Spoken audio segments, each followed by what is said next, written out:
اللهم صل على محمد وآل محمد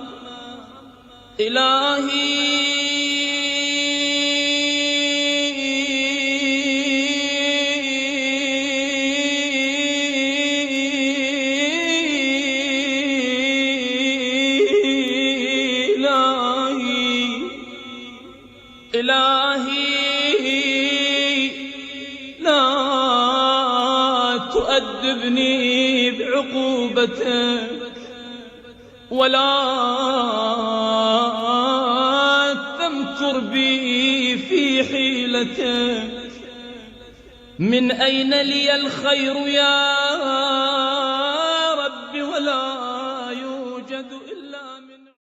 ناظرین السلام علیکم. اعوذ باللہ من الشیطان اللعین الرجیم. بسم اللہ الرحمن الرحیم. الحمد للہ رب العالمین والصلاة والسلام علی سید خیر خلقہ اجمعین وعلی اہل بیتہ الاطیبین الاطہرین الانجبین ولعنۃ اللہ علی اعدائہم اجمعین. اما بعد، قال الحکیم فی کتابہ العظیم بسم اللہ الرحمن الرحیم قل ما یعبأ بکم ربی لولا دعاؤکم. ناظرین، پیغام سحر کے عنوان سے مسلسل ماہ مبارک کی ان راتوں میں سحر کے وقت ہم آپ کے سامنے امام سجاد کی عظیم دعائے ابو حمزہ الصومالی کے مطالب اور اس میں بیان ہوئے عظیم مفاہیم جو معرفت الہی کا ایک خزانہ ہے پیش کر رہے ہیں. قرآن صاف صاف پیغمبر اسلام سے یہ کہہ رہا ہے، اے پیغمبر آپ ان سے کہہ دیجئے کہ اگر ان کی دعائیں نہ ہوں تو میرا پروردگار ان کی کوئی پرواہ نہیں کرے. تو اگر ہم یہ چاہتے ہیں کہ اللہ ہماری پرواہ کرے، ہمارے اوپر عنایت کرے، اس کی مہربانیاں ہم پر سایہ فگن ہوں، تو ضرورت ہے کہ ہم اپنے مالک کو بلائیں، اسے پکاریں. جب اس نے خود کہا ہے ادعونی، تو مجھے بلاؤ، استجب لکم، میں اسے قبول کروں گا، پورا کروں گا. یا دوسری جگہ کہا گیا اذا سأل عبادی انی فإنی قریب اجیب دعوت الداعی اذا دعان. جب کوئی بلانے والا مجھے بلاتا ہے تو میں چونکہ اس سے قریب ہوں، اس کی فریاد کو، اس کی صداؤں کو، اس کی آوازوں کو، اس کے مطالب کو سنتا ہوں اور اسے پورا کرتا ہوں. تو اب یہ کیوں نہ اسے بلایا جائے جب قرآن خود کہہ رہا وَاسْأَلُوا اللَّهَ مِن فَضْلِهِ، اللہ سے اس کے فضل کے سلسلے میں سوال کرو. اللہ تم پر بہت زیادہ رحیم ہے، وہ کریم ہے.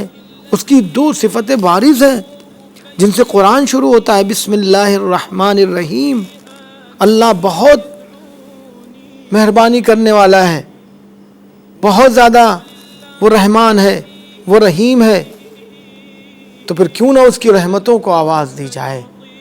اور میں نے کہا ہے اس سے پہلے بھی، اگر اللہ کی بارگاہ میں ہمیں اپنی ضرورتوں کو لے کر پہنچنا ہے، اپنی حاجتوں کو لے کر پہنچنا ہے، تو اس کا بہترین ذریعہ ہے معصومین کی دعائیں. اس لیے کہ معصوم زبان سے نکلے ہوئے فقرے ہمیں بتاتے ہیں کہ ہمیں اپنے مالک سے کیسے گفتگو کرنی چاہیے، اس مالک کی بارگاہ میں ہمیں کیسے حاضر ہونا چاہیے. اور اسی سلسلے میں میں مسلسل امام سجاد کی عظیم دعائے ابو حمزہ الصومالی کے عظیم فقرات کو آپ کے سامنے پیش کر رہا ہوں.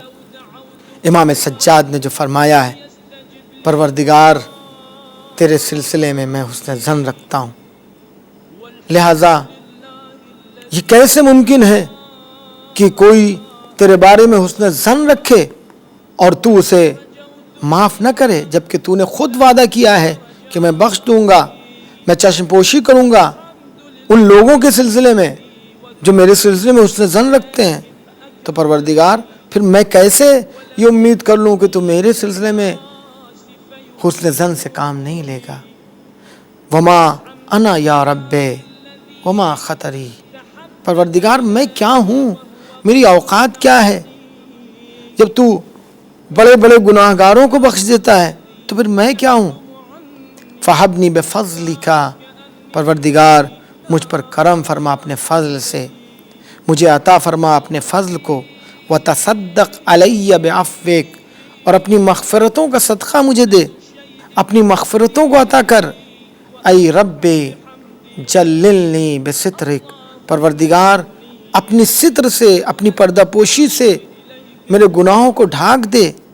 واعف عن توبیخی بکرمک، اور اپنے کرم کے ذریعے مجھے معاف کر دے اور مجھے توبیخ نہ فرما۔ واعف عن توبیخی بکرم وجہک، پروردگار اپنے کرم کے ذریعے مجھے معاف فرما، میری توبیخ نہ فرما۔ اب یہاں پر امام سجاد انسانوں کی نفسیات کو بیان کرنا چاہتے ہیں، البتہ ان انسانوں کی نفسیات کو جو گناہ تو کرتے ہیں، جن سے نافرمانیاں تو ہوتی ہیں، لیکن وہ فوراً اپنے مالک کو یاد کر لیتے ہیں اور اس کی بارگاہ میں واپس پلٹ کے آ جاتے ہیں، جو اپنے مالک کی محبت کو اپنے دلوں میں رکھتے ہیں اور اس کے بعد بھی نافرمانیاں ہو جاتی ہیں، ان کی بات امام سجاد کر رہے ہیں۔ امام سجاد فرماتے ہیں یہ نفسیاتی بات ہے کہ فلو اطلع اليوم علی ذنبی غیرک ما فعلت۔ امام سجاد فرماتے ہیں پروردگار اگر میرے گناہوں کے سلسلے میں کوئی باخبر ہو جائے، کوئی جان جائے کہ اس نے یہ گناہ کیا ہے، یہ کرپٹ کر رہا ہے، یہ اس کا کردار میں یہ دھبا ہے، یہ اتنا گناہ گار ہے، یہ غلط کام کرتا ہے، اگر کوئی یہ بات جان جائے تو کیا ہم ایسا کریں گے؟ ہم کب غلط کام کرتے ہیں؟ جب یہ سوچتے ہیں کہ کوئی نہیں جانتا، ہم بڑے ہنستے ہوئے آتے ہیں، ایسا لگتا ہے کہ ہم نے کوئی گناہ نہیں کیے ہیں، بڑے متقی، بڑے پرہیزگار بن کر آتے ہیں سماج میں۔ کیوں؟ اس لیے کہ ہم نے تنہائی میں گناہ کیا ہے۔ لیکن اگر ہمیں یہ پتہ چل جائے کہ ہم نے جو تنہائی میں گناہ کیا ہے وہ لوگ جان جائیں گے تو کیا ہم گناہ کریں گے؟ ہرگز نہیں کریں گے۔ امام سجاد فرماتے ہیں فلو اطلع اليوم علی ذنبی غیرک ما فعلت، تو میں کبھی نہ کرتا، یا میں یہ نہیں بلکہ اگر میں یہ جان لوں کہ اگر میں نے جیسے ہی کوئی گناہ کیا مجھے فوراً سزا مل جائے گی، وَلَوْ خِفْتُ تَعْجِيلَ الْعُقُوبَةِ لَاجْتَنَبْتُهُ، اگر میں اپنے گناہوں کے سلسلے میں سمجھ لوں کہ جیسے میں نے کوئی گناہ کیا ہمیں فوراً سزا ملے گی تو میں ضرور اس سے بچوں گا۔ تو اس کا مطلب کیا ہے کہ ہمیں اللہ سے شرم نہیں آتی؟ قرآن کہہ رہا ہے کہ تم اللہ سے کیوں نہیں شرم کرتے؟ تو ہم اللہ سے شرم نہیں آتی ہے، ہم لوگوں سے تو ڈرتے ہیں، اللہ سے نہیں ڈرتے۔ اس کا مطلب کہ اللہ ہمارے نزدیک کچھ بھی اہمیت نہیں رکھتا؟ نہیں، پروردگار ایسا نہیں ہے۔ امام سجاد ہمیں دعا کا طریقہ سکھا رہے ہیں کہ تم اپنے مالک سے یہ کہو کہ پروردگار ایسی بات نہیں ہے جو میں یہ کہہ رہا ہوں کہ اگر دوسرے لوگ جان جائیں کہ میں نے یہ فلاں گناہ کیا ہے تو میں کبھی گناہ نہیں کروں گا، یا مجھے یہ ڈر ہو کہ مجھے سزا ملے گی تو میں کبھی گناہ نہیں کروں گا، لیکن چونکہ میں یہ جانتا ہوں کہ تو جانتا ہے، دوسرے نہیں جانتے، لہذا میں گناہ کرتا ہوں، تو اس کا مطلب تیری اہمیت میرے نزدیک کچھ بھی نہیں ہے۔ نہیں پروردگار ایسا نہیں ہے، بلکہ میں جانتا ہوں کہ تو میرے گناہوں پر پردہ پوشی کرنے والا ہے۔ دوسرے لوگ ہمارے گناہوں کو جیسے ہی دیکھیں گے ویسے ہی عام کر دیں گے، ہر ایک سے بتانے لگیں گے کہ اس نے فلاں غلط کام کیا، اس نے فلاں غلط کام کیا، یہ اتنا کرپٹ انسان ہے، اس کے کردار میں یہ دھبا پایا جاتا ہے، اس لیے میں ان سے ڈرتا ہوں۔ لیکن مجھے پتا ہے کہ تو ستار العیوب ہے، تو غفار الذنوب ہے، تو میرے گناہوں پر پردہ پوشی کرے گا۔ امام سجاد اسی بات کو فرما رہے ہیں، لا لأنک احول الناظرین، ایسا نہیں ہے کہ تو میرے نزدیک سب سے حقیر ترین دیکھنے والوں میں ہے، واخف المطلعین، اور جو میرے گناہوں کو جان لے ان میں سب سے ہلکا ہے، نہیں ایسا نہیں ہے، بل لأنک یا رب خیر الساترین، بلکہ تو سب سے بہترین پردہ پوشی کرنے والا ہے، واحکم الحاکمین، اور تو بہترین حاکم ہے، واکرم الاکرمین، اور تو بہترین کرم فرمانے والا ہے، ستار العیوب، بہت زیادہ عیبوں کو چھپانے والا ہے، غفار الذنوب، اور گناہوں کو سب سے زیادہ معاف کرنے والا ہے، علام الغیوب، تو غیب کو جاننے والا ہے، سب سے زیادہ جانتا ہے تو، مجھے پتا ہے کہ تو جانتا ہے، لیکن تیرے کرم کی بنیاد پر میں تیری بارگاہ میں اپنی زبان کو کھول رہا ہوں اور تجھ سے گفتگو کر رہا ہوں۔ اگر مجھے پتہ چل جائے کسی کے بارے میں کہ یہ میرے گناہوں کے بارے میں جانتا ہے تو میں اس کے سامنے نہیں جاؤں گا۔ اگر ایک بیٹا یہ جان جائے اپنے باپ کے سلسلے میں کہ میرا باپ میرے فلاں غلط کام کے سلسلے میں واقف ہے تو کبھی اس کے پاس نہیں جائے گا، اس کے سامنے حاضر نہیں ہوگا، لیکن اللہ کے سامنے کیوں حاضر ہو جاتا ہے؟ کیا اللہ کی اہمیت اس کے باپ سے بھی کم ہے؟ نہیں، ایسا نہیں ہے، بلکہ باپ ناراض ہو جائے گا، آنکھ کر دے گا، گھر سے نکال دے گا، لیکن وہ کریم کیسا کریم ہے کہ نہ وہ اپنی دنیا سے نکالتا ہے، نہ اس کے کرم میں کوئی کمی آتی ہے، نہ اس کے رحم میں کوئی کمی آتی ہے۔ ذرا انسان سوچے تو کہ وہ مالک ہمارا کتنا مہربان ہے۔ اگر انسان ایک لمحے کے لیے، ایک وقت کے لیے اگر یہ سوچ لے کہ ہمارا پروردگار ہم پر کتنی مہربانیاں کرتا ہے، تو کبھی اس کی نافرمانیوں کی طرف اس کے قدم نہیں بڑھیں گے۔ پروردگار ستار العیوب، غفار الذنوب، علام الغیوب، علام الغیوب، تستر الذنب بکرمک، پروردگار تو اپنے کرم کی بنیاد پر میرے گناہوں پہ پردہ پوشی کرتا ہے، وتؤخر العقوبۃ بحلمک، اور اپنے حلم کی بنیاد پر، اپنی بردباری کی بنیاد پر میری سزا کو اور ٹال دیتا ہے کہ شاید یہ توبہ کر لے۔ فلک الحمد علی حلمک بعد علمک، پروردگار تو لائق تعریف ہے، حمد و ستائش ہے کہ تو میرے گناہوں کے بارے میں جانتا ہے کہ بعد بھی تو حلم سے کام لیتا ہے۔ کون ہیں وہ لوگ جو جاننے کے بعد بھی اسے برداشت کر لیں؟ امام سجاد اس بات کو بیان کر رہے ہیں کہ اللہ ہمارے گناہوں سے باخبر ہے، اس کے بعد بھی وہ حلم سے کام لیتا ہے۔ ورنہ اگر انسان، ایک دوست، ایک بیٹا، ایک بھائی، ایک باپ، اگر اپنے بیٹے کے سلسلے میں یا بیٹا باپ کے سلسلے میں یا بھائی بھائی کے سلسلے میں وہ باخبر ہو جائے کہ اس کا بیٹا غلط ہے، اس کا باپ غلط ہے، اس کا بھائی غلط ہے، تو کبھی وہ برداشت نہیں کر سکتا۔ لیکن کیسا کریم ہے پروردگار جو ہمارے گناہوں کو جانتا ہے، ہمارے گناہوں کو اچھی طرح جانتا ہے، اس کے باوجود اس کے نہ کرم میں کمی آتی ہے، نہ اس کی غفاریت میں کمی آتی ہے، نہ اس کے ستاریت میں کمی آتی ہے۔ لہذا پروردگار تو لائق تعریف ہے، علی حلمک بعد علمک وعلی عفوک بعد قدرتک، اور تو میرے اوپر قدرت رکھتا ہے اس کے بعد ہی معاف کرتا ہے۔ کتنے لوگ ہیں قدرت رکھنے کے بعد معاف کرتے ہیں؟ ایک مرتبہ ایک انسان بدلہ نہیں لے سکتا ہے، لہذا کہتا ہے ہم نے معاف کر دیا۔ خود تم بدلہ نہیں لے سکتے ہو، تم سے زیادہ طاقتور ہے وہ، تو اب یہاں پہ معاف کرنے کا، تو اب اللہ سے زیادہ طاقتور کون ہے؟ اس کی قدرت تو ہر چیز کو گھیرے ہوئے ہے، وہ قدیر ہے ہر چیز پر۔ ان اللہ علی کل شیء قدیر، اللہ ہر چیز پر قادر ہے، ہر چیز پر وہ قدرت رکھتا ہے۔ اللہ ہم پر قدرت رکھنے کے بعد بھی ہمیں معاف کر دیتا ہے۔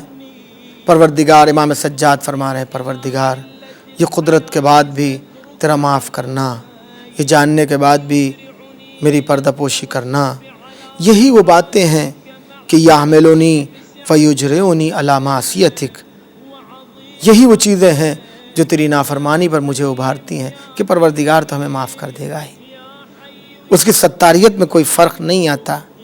یہی وہ چیزیں ہیں جو ہمیں گناہوں کی طرف بلاتی ہیں۔ وَيَدْعُونِي إِلَىٰ قِلَّةِ حَيَاءِ سِتْرِكَ عَلَيَّ، اور پروردگار جو میں تیرے سلسلے میں حیا سے کام نہیں لیتا ہوں، قلت حیا جو پائی جاتی ہے وہ تیری پردہ پوشی ہے۔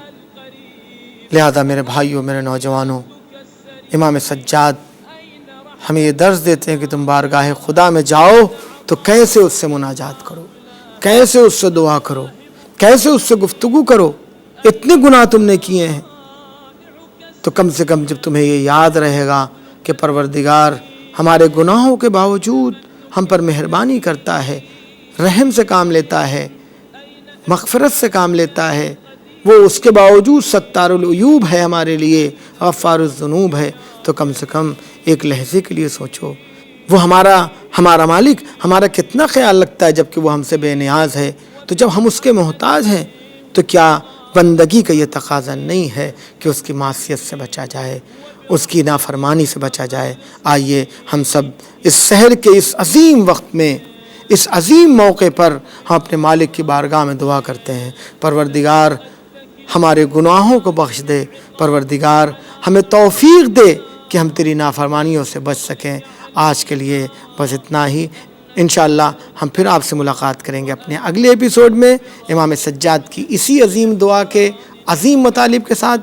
جب تک مجھے دیجیے اجازت، والسلام علیکم ورحمۃ اللہ وبرکاتہ۔ أين فضلك العظيم، أين منك الجسيم، أين إحسانك القديم، أين